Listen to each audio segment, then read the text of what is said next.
Перед тем, как сюда приехать, я смотрел фотки, видео, в общем, готовился. Мне хотелось снять обычную жизнь местных жителей. Я представлял себе покупателей с корзинами, торговцев за прилавками, разговоры, торг, смех, всю эту рыночную движуху. И когда я ехал сюда, оказалось, что меня ждет вот это. Или это. Или хотя бы вот это. Но в реальности все оказалось совсем иначе. Что случилось с этим местом? Я на центральном рынке, который, судя по Google, должен был функционировать. Я хотел поснимать контрастные видео и фото, но вот я нашел этот рынок. Посмотрите, как он выглядит на самом деле.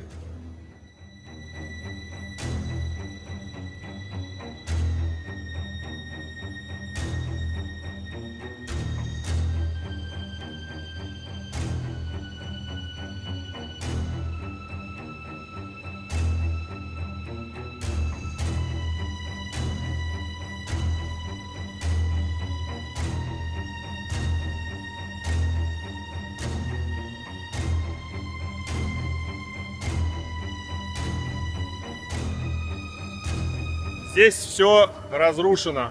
Как мне объяснили, сверху протекала крыша, и все пришлось закрыть. Вот у меня гид за спиной ходит. Какой-то чувак продавал часы, решил мне помочь пройти сюда. Okay. Испаньол, Spanish, Испаньол. Это называется ожидание и реальность. Но, тем не менее, место колоритное все равно. Ладно, придется отсюда уезжать. Поеду дальше на юг. Хотел вам показать классное место. Ну а вот что есть, то есть. Центральный рынок. После того, как закрыли здесь внутри, все торговцы теперь продают свои товары на улице. Вокруг этого здания, по периметру. Вот здесь творится, конечно, ужас. Вниз лучше вообще не смотреть, чего тут только нет. Дохлые мыши какие-то. Про мусор я уже молчу. Вот здание рынка. Вот так оно выглядит снаружи. Не менее пожухлое, чем внутри.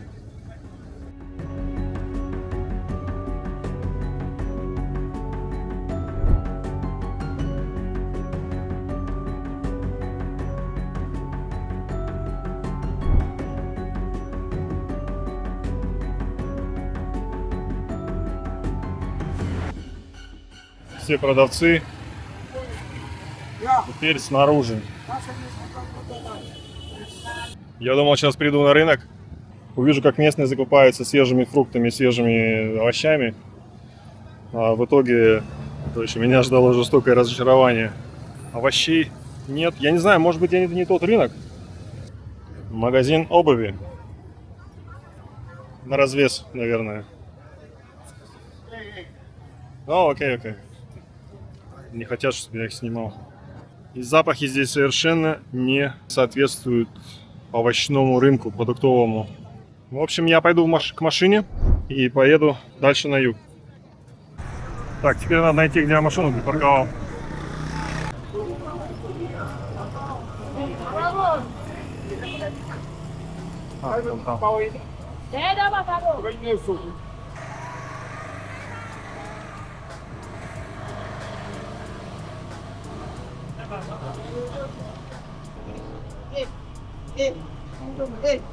Там.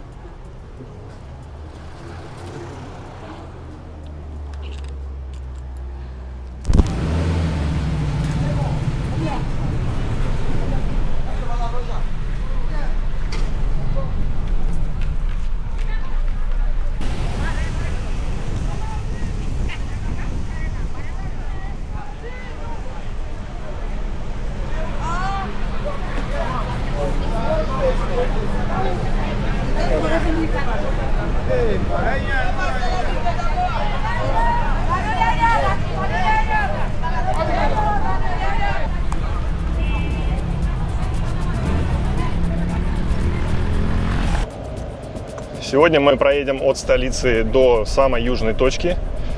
Но опять же, повторюсь, погода непредсказуемая. Сейчас начинается сезон дождей.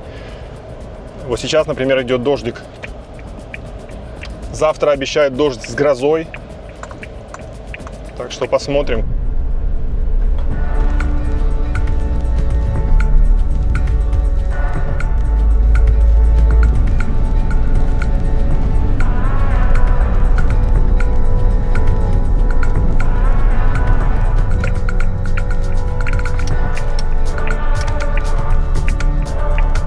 Первая остановка – Рока-Агуаизе. Одна из крупнейших плантаций Сан-Томе. В начале 20 века острова были среди мировых лидеров по экспорту. О, я здесь не проеду.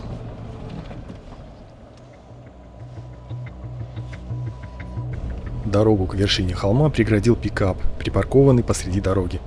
Когда я попытался объехать его по обочине, заднюю часть моей машины потянуло в кювет по мокрой траве. Еще немного, и я бы уткнулся кормой в забор.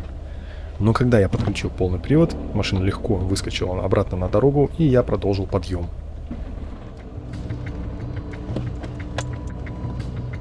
Так вот, эти руины – остатки старого госпиталя португальской эпохи, который обслуживал работников плантации и часть инфраструктуры, построенной во времена колониального хозяйства. Сейчас попробуем пойти туда внутрь и посмотреть на остатки. Посмотрим, что там внутри.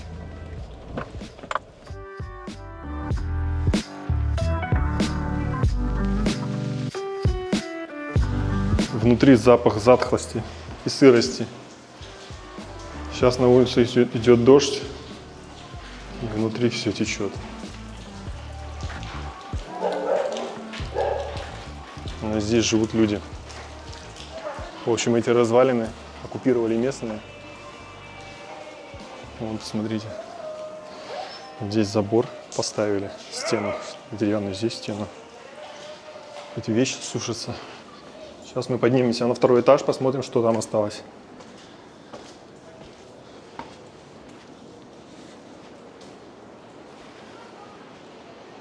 Посмотрите, какой обалденный вид отсюда открывается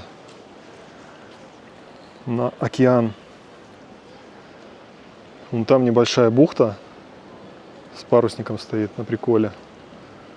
Видно, как волны разбиваются о берег. Очень красиво. И даже вот эти горы мусора возле фасада не портят внешний вид. Очень круто. В общем, я сейчас внутри руин старого госпиталя, который обслуживал работников плантации. И я честно, я хотел сюда приехать. Я думал, что здесь вот реально развалины, руины.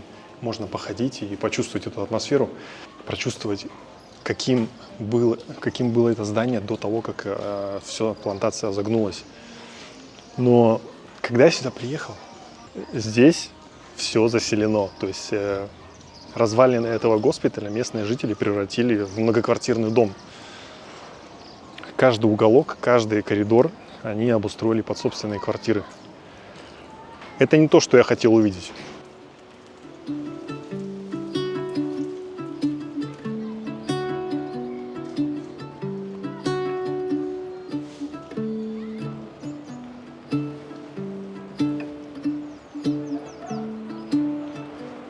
Вот в этом здании я не знаю, что было, но, скорее всего, крыша была прозрачная.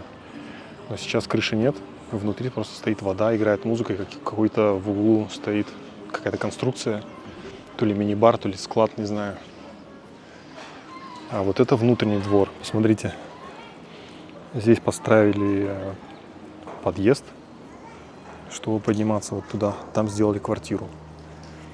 Весь этот внутренний двор обитаем, здесь живут люди. Вот там тоже окно, там тоже живут. Здесь тоже заколочено, тоже живут.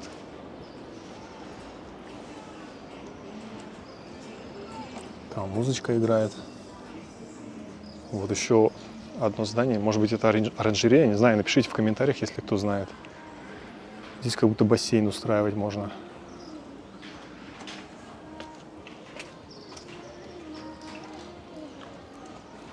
Вот здесь люди тоже живут. Этот внутренний двор идет полукругом.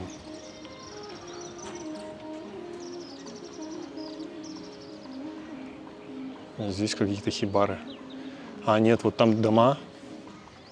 Это, видимо, руины подсобных каких-то домов, подсобных хозяйств. Здесь квартиры в коридоре. Местные провели реновацию своими руками. И теперь здесь живут. Это местный двор. Курицы бегают. Атмосфера совсем, конечно, не передает эпоху ушедшую. Да, мог бы такой быть классный памятник. Еще когда я сюда приехал в первый раз, это я сейчас второй раз сюда заехал. Вот, слышите, меня зовут? Меня окружила свора местных пацанов каких-то мелких. Они просто проходу не давали. Они требовали денег, требовали еды. Это было ужасно. Я уехал. Через 10 минут я вернулся, а они куда-то убежали. Вот сейчас они опять прибежали, будут меня терроризировать. Может, сейчас удастся их заснять. В общем, я здесь задерживаться не буду. Во-первых, идет дождь. Я хотел на дроне полетать. Я сейчас попробую взлететь. Если не получится, я отсюда уеду. Потому что настроение уже не то. Вот они там, пацаны. О, один бандит. Там тоже. Здесь свалка. Вот, видите, вот эти вот, в общем, ужасно назойливые. Ужас просто. Ой, осторожно. Вот так они тут живут. Да. В таких условиях люди живут. А мы жалуемся, что у нас подъезд не помыли.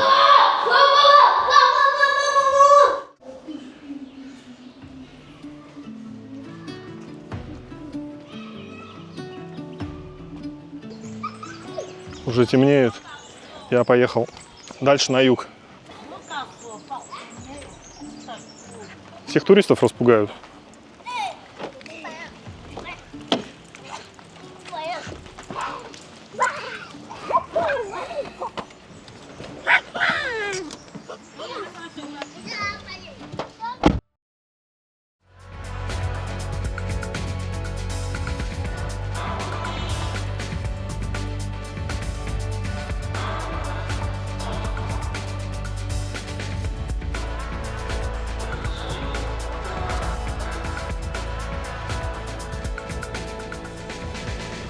Внеплановое включение, ребята. Что-то произошло на дороге. Уже стемнело. Сейчас попробую посмотреть.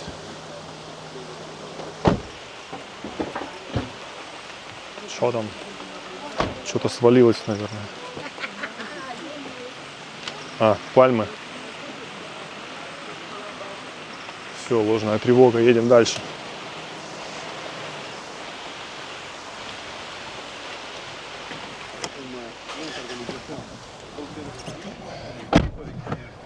До отеля осталось ехать 18 минут.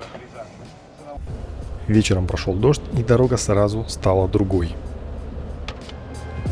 Мокрый асфальт, узкие повороты, ветки с листьями прямо на дороге. А еще эти нависающие сверху пальмы, которых в темноте вообще не было видно. Фары-то освещают только дорогу. Казалось, еще немного, и заденешь их крышей. Ехать приходилось медленно и внимательно. Усталость после целого дня за рулем чувствовалась все сильнее. Но шаг за шагом, поворот за поворотом, мне все-таки удалось добраться до отеля без приключений.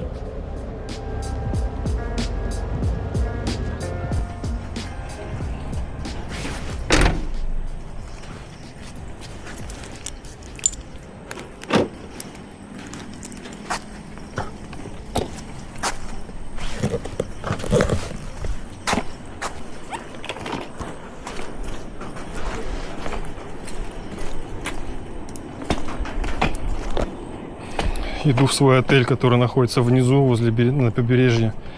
Дороги туда нет, проехать невозможно. Поэтому машину пришлось оставить наверху, у них там парковка. И идти вниз с чемоданами по мокрой темной лестнице. Boa noite. Mionga? Окей, booking. Reception? Мне кажется, я один в этом отеле. И они меня встретили, они узнали, что я приехал только потому, что фары на парковке появились фары. Они проснулись и меня увидели. Парень по-английски не понимает, по-испански не понимает, только по-французски и по-португальски.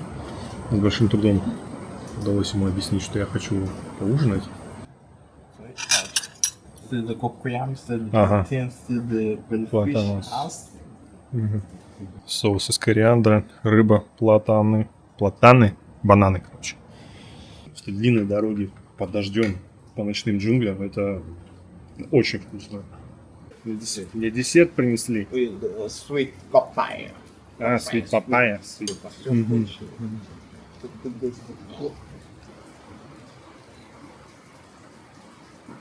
Muito bom. Muito bom. Папайя нарезана тонкими ломтиками, ленточками. И все это приправлено соусом с маракуйей. Вкус сладко-кисло-сладкий. Я был выжат дорогой, сытый и слегка навеселее от бутылки местного пива. Хотелось только одного – дойти до номера и лечь спать. Но официант попался на редкость любопытный и не отпускал меня, пока я не рассказал, кто я и чем занимаюсь.